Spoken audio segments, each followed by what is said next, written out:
മിഴാവും ചേങ്ങലയും അണിയറയിൽ മയക്കം നടിച്ചു കിടക്കുന്നു. നഗീറിന്റെ പെരുമ്പറ മുഴക്കവും ബാങ്കുവിളികളുടെ ആരോഹണ അവരോഹണങ്ങളും മൗനത്തിൽ ഒളിക്കുന്നു. അപ്പോൾ ഇരിങ്ങാലക്കുടയുടെ നീലനഭസിൽ രണഭേരി മുഴങ്ങുകയായി. വരാനിരിക്കുന്ന മത്സരപ്പോറ്റിന്റെ കൊമ്പുവിളി.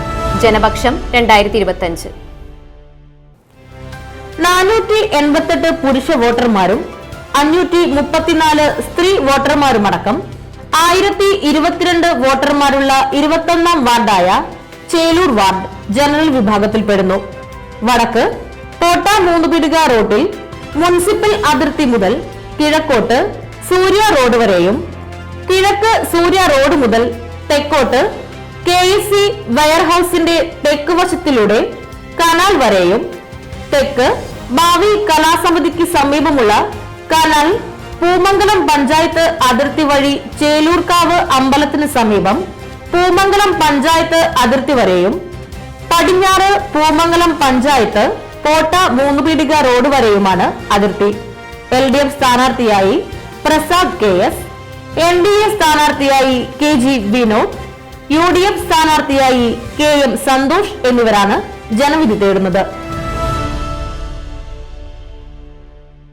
ഈ തെരഞ്ഞെടുപ്പിൻ്റെ വിഷയം എന്ന് പറയുന്നത് കഴിഞ്ഞ 25 വർഷക്കാലമായി ഇരിങ്ങാലക്കുട നഗരസഭാ ഭരണം കൈയാടുന്ന UDF-നെതിരായിട്ടുള്ള ഇരിങ്ങാലക്കുടക്കാരുടെ ഒരു പ്രതിഷേധമാണ് ഈ വരുന്ന തെരഞ്ഞെടുപ്പിൽ നമ്മൾ കാണാൻ പോകുന്നത്.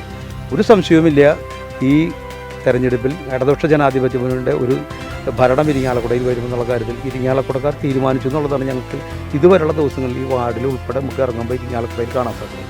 കഴിഞ്ഞ 5 വർഷത്തെ മാത്രം പറഞ്ഞ പരിശോധിക്കും, പക്ഷേ ചോദിച്ചത് 5 കൊല്ലത്താണെങ്കിൽ കൂടി ഞാൻ പറയുന്നത് 20 വർഷക്കാലം ഒന്നും ഉണ്ടായില്ല. അത് മാത്രമല്ല, തൊട്ടടുത്ത് നിൽക്കുന്ന കഴിഞ്ഞ 5 വർഷക്കാലം നമുക്ക് ഈ നഗരസഭയ്ക്ക് ചൂണ്ടിക്കാണിക്കാൻ പറ്റിയ ഒരു വികസന പ്രവർത്തനം ഏതെങ്കിലും ഒരു വോട്ടർ ചോദിക്കുകയാണ് ഈ ഇരിങ്ങാലക്കുട ഈ നഗരസഭയിൽ കഴിഞ്ഞ 5 വർഷക്കാലത്തിൽ UDF എന്ന് പറയുന്ന ഈ ഭരണസമിതി എന്ത് ചോദിച്ചാൽ ഒരെണ്ണം പോലും എടുത്ത് കാണിക്കുക UDF-കാർക്ക് തന്നെ ഇല്ല. നമുക്ക് പറയാൻ സാധിക്കും.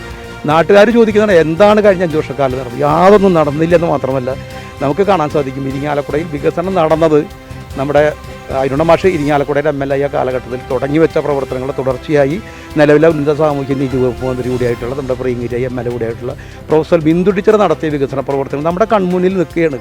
നമുക്ക് കാണാൻ സാധിക്കുമല്ലോ.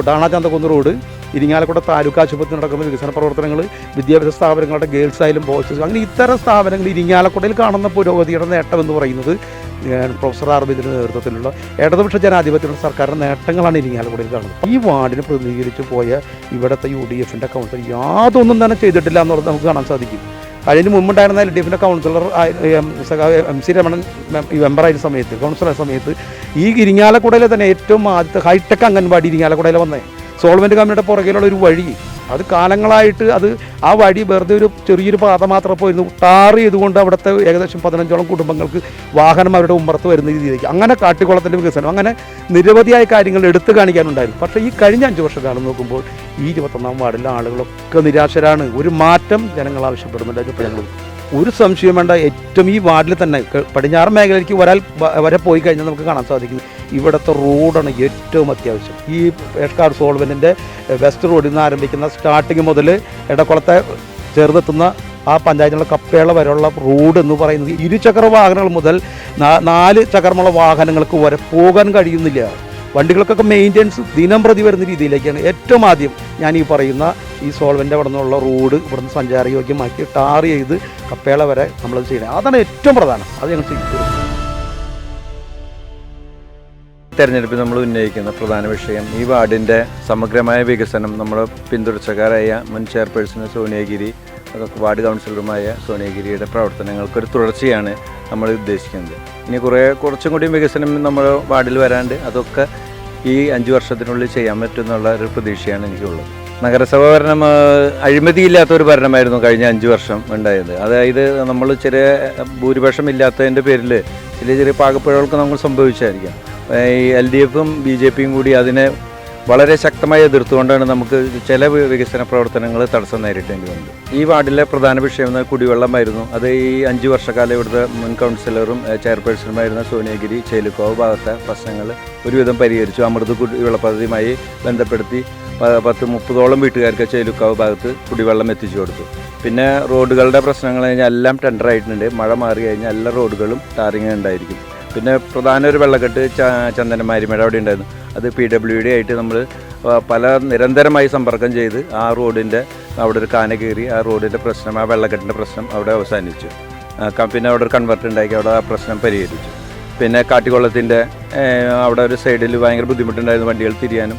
അതും നമ്മൾ താലൂക്ക് വികസന സമിതിയായിട്ട് ബന്ധപ്പെട്ട് ആ PWD ആയിട്ട് ബന്ധപ്പെട്ട് അതും ചെറിയ രീതിയിലെങ്കിലും വീതി കൂട്ടാൻ നമുക്ക് സാധിച്ചു. അത് ഈ 5 വർഷത്തെ ഇവിടുത്തെ മുൻ കൗൺസിലറും ചെയർപേഴ്സൺ സോണിയഗിരിയുടെ ഒരു പ്രധാന ഒരു വികസന നേട്ടമായിട്ടാണ് നമ്മൾ കരുതുന്നത്. ഈ തെരഞ്ഞെടുപ്പിൽ ഉദ്ദേശിക്കുന്നത് ഇപ്പോൾ 21-ാം വാർഡ് എന്ന് പറയുമ്പോൾ ടൗണിനോട് വളരെയധികം ചേർന്ന് കിടക്കുന്നൊരു വാർഡാണ്. ഇവിടുന്ന് ജസ്റ്റ് 1 കിലോമീറ്റർ വന്ന ഇരിഞ്ഞാലക്കുട പട്ടണമായി. പക്ഷേ ആ പട്ടണത്തിൻ്റേതായിട്ടുള്ള യാതൊരു സൗകര്യങ്ങളോ കാര്യങ്ങളോ ഈ വാർഡിൽ താമസിക്കുന്ന ആളുകൾക്ക് കിട്ടുന്നില്ല. അതുമാത്രമല്ല ഈ വാർഡിൽ ഒരു നല്ല റോഡ് കാണിച്ചു തരാനായിട്ട് ഇല്ല. ഈ റോഡ് ഇതാണ് പ്രധാനപ്പെട്ട റോഡ്. ഏതാണ്ട് വാർഡിലെ ഒരു 40% ആളുകൾ ഉപയോഗിക്കുന്ന വാർഡാണ്. അതുമാത്രമല്ല പൂമംഗലം പഞ്ചായത്തും അതുമായിട്ട് ബന്ധപ്പെട്ട ആളുകളൊക്കെ സ്ഥിരമായിട്ട് യാത്ര ചെയ്യുന്ന 2 വീലറിന് പോലും അല്ലെങ്കിൽ നടന്നു പോകാൻ പോലും പറ്റാത്ത രൂപത്തിലേക്കായിട്ട് 4 വർഷം കഴിഞ്ഞു. ഇവിടെ ചെയർപേഴ്സണും അങ്ങനെയുള്ള ആളുകളാണ് ഇത് ഭരണം നടത്തിയത്. പക്ഷേ ഇതുവരെ അവർക്ക് അത് മുന്നിൽ ചെയ്യാൻ കഴിഞ്ഞിട്ടില്ല. അതുപോലെ തന്നെ ഇതിൻ്റെ പടിഞ്ഞാറൻ തെക്കൻ പ്രദേശത്തുള്ള ആളുകളുണ്ട്. അവരും വളരെ ശോചനീയാവസ്ഥയിലാണ്. അവർ കനാലിൻ്റെ ബണ്ടിലാണ് താമസിക്കുന്നത്, ഇറക്കിലാണ് താമസിക്കുന്നത്. അവർക്കൊരു വീട് കൊടുക്കാനോ കാര്യങ്ങൾക്കോ ഒന്നും പറ്റില്ല അവിടെ. അപ്പോൾ അവർക്ക് വേണ്ട ഒരു പുനരധിവാസമോ കാര്യങ്ങളൊന്നും അവർ ചെയ്യാൻ പറ്റില്ല. അത് മാത്രമല്ല അവർക്കൊരു വഴി അവിടെ അങ്ങോട്ട് എത്തി നിൽക്കുന്നുണ്ട്. പക്ഷേ ആ വഴി അവിടെ വന്നാൽ വണ്ടികൾക്ക് തിരിച്ചു പോകാനായിട്ടുള്ള സൗകര്യമില്ല. അപ്പോൾ അതിന് ഒരു കണ്ടിന്യൂവേഷൻ ഉണ്ടാക്കാനായിട്ട് ഇവിടുത്തെ മുമ്പേ ഉണ്ടായിരുന്ന കൗൺസിലർക്ക് കഴിഞ്ഞിട്ടില്ല. അതുപോലെ തന്നെ പടിഞ്ഞാറൻ മേഖലയിൽ വെള്ളത്തിൻ്റെ ഇഷ്യൂ. പടിഞ്ഞാറൻ മേഖലയിൽ എന്ന് പറഞ്ഞാൽ നമ്മുടെ മാരിയമ്മൻ കോവിലിൻ്റെ അവിടെ എല്ലാ വർഷക്കാലത്തും വെള്ളക്കെട്ടുണ്ട്. അത് കഴിഞ്ഞ് അതിൻ്റെ അപ്പുറത്ത് വന്നു കഴിഞ്ഞാൽ നമുക്ക് അഞ്ചങ്ങാടി ഭാഗത്തുള്ള വെള്ളക്കെട്ട്. ഇതിനൊന്നും ഒരു പരിഹാരവും ഇതുവരെ ചെയ്യാൻ കഴിഞ്ഞിട്ടില്ല. ഇലക്ഷൻ ആവുന്ന സമയത്ത് മറ്റേ മഴ പെയ്യണ സമയത്ത് കൗൺസിലർ അന്വേഷിക്കുന്ന സമയത്ത് കൗൺസിലർ സ്ഥലത്തില്ലാത്ത സാഹചര്യം. പകരം ആളെ വെച്ചിട്ടാണ് ലൈറ്റുകളും മറ്റും കത്തിക്കാനായിട്ട് ഇവിടെ ശ്രമിക്കുന്നത്. അത്തരത്തിലുള്ളൊരു സാഹചര്യത്തിൽ ഈ വാർഡിന് ഒരു ശാശ്വതമായിട്ടുള്ളൊരു മോചനമാണ് നമ്മൾ ഉദ്ദേശിക്കുന്നത്. കഴിഞ്ഞ 5 വർഷത്തെ നഗരസഭ ഭരണം എന്ന് പറഞ്ഞിട്ടുണ്ടെങ്കിൽ 25 വർഷം പുറകോട്ട് കൊണ്ടുപോയി. ഇരിഞ്ഞാലക്കുട നഗരസഭേനെ പുറകോട്ട് 25 വർഷം കൊണ്ടുപോയ ഒരു ഭരണമാണ്. അപ്പം വലിയ കൊട്ടിഘോഷിച്ച് കൊണ്ടുവന്ന ഒരു ബൈപ്പാസ് റോഡുണ്ട്. അതിലെ വാഹനങ്ങൾക്ക് യാത്ര ചെയ്യാൻ പറ്റാത്ത രൂപത്തിലേക്ക് എത്തിച്ചു. അതുപോലെ തന്നെ ഇന്ത്യയിൽ ഈ കേരളത്തിലെ ഏറ്റവും പഴക്കം ചെന്ന ഒരു മുനിസിപ്പാലിറ്റിയാണ്. 90 വർഷം എത്തിയ മുനിസിപ്പാലിറ്റി ഇന്ന് ഏതാണ്ട് ഒരു ഗ്രാമപഞ്ചായത്തിന് തുല്യമായിട്ടാണ് എത്തി നിൽക്കുന്നത്. ഒരു വികസനം എന്ന് പറഞ്ഞ സംഭവം ഇവിടെ എത്തുന്നില്ല. ഇവിടെ പ്രാദേശിക വിഷയങ്ങൾക്കപ്പുറം മറ്റ് ഇപ്പോൾ സ്റ്റേറ്റിൽ നടക്കുന്ന ഇഷ്യൂസ് ഇവിടെ ചർച്ച ചെയ്യപ്പെടുന്നുണ്ട്.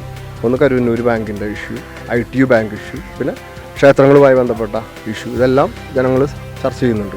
നമ്മൾ ചെല്ലുമ്പോൾ നമ്മുടെ അടുത്ത് പല ആശങ്കകളും അവർ പറയുന്നുണ്ട്.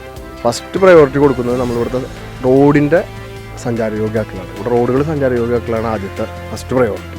പിന്നെ ഇവിടെ കുടിവെള്ളത്തിൻ്റെ ഇഷ്യൂ ഉണ്ട്, കുടിവെള്ളത്തിൻ്റെ ഇഷ്യൂ. അതുപോലെ തന്നെ ഇവിടെ വീടും അതുമായി ബന്ധപ്പെട്ട ചില ഇഷ്യൂസ്, വീട് കൊടുക്കേണ്ട ചില ഇഷ്യൂസ് ഉണ്ട്. അത്തരത്തിലുള്ള പദ്ധതികൾ. പിന്നെ ഇവിടെ കുറേ കിടപ്പ് രോഗികളും മാറാരോഗികളും ഉണ്ട്. അവർക്ക് വേണ്ട സാന്ത്വനം ഏത് മേഖലയിൽ നിന്നാണ്, ഇപ്പോൾ കേന്ദ്രത്തിൻ്റെ ആണെങ്കിൽ കേന്ദ്രത്തിൻ്റെ MP ആയിട്ട് ബന്ധപ്പെട്ട്, അല്ലെങ്കിൽ സ്റ്റേറ്റിൽ നിന്നാണെങ്കിൽ സ്റ്റേറ്റിൽ നിന്ന്, അതാണ് നമ്മുടെ ഫസ്റ്റ് പ്രയോറിറ്റി. കിടപ്പ് രോഗികൾക്കും അതുപോലെ തന്നെ മാറാരോഗികൾക്കും പിന്നെ ഗതാഗത സൗകര്യം.